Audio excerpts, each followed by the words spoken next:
ஒரு தந்தையை பொறுத்த வரைக்கும் எதுவரை காலம் அவரால் கண்டிப்பாக இருக்க முடியும் அப்படி என்று சொன்னால், அவரிடத்திலே பொருளாதாரம் இருந்து அவர்தான் அந்த குடும்பத்தை நிர்வகிக்க வேண்டும் என்கின்ற ஒரு கடமை இருக்கின்ற காலம் வரும் வரைக்கும் தான் அவரால் கண்டிப்பை வெளிப்படுத்த முடியும். ஏன்னா அவர்தான் செலவழிக்கிறார், அவர்தான் பொறுப்புல இருக்கிறார்.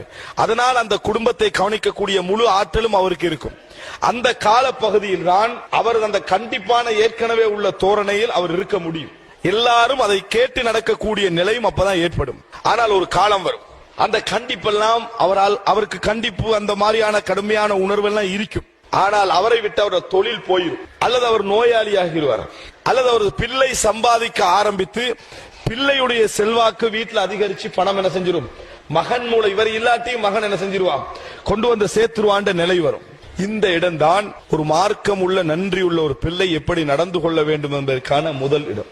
அன்புள்ள சகோதரர்களே, இந்த மாதிரி இடத்தில் நாங்க அந்த தந்தைக்கு கொடுக்க வேண்டிய முதல் மரியாதையும் முதல் ஸ்தானமும் முதல் நன்றியும் எது தெரியுமா?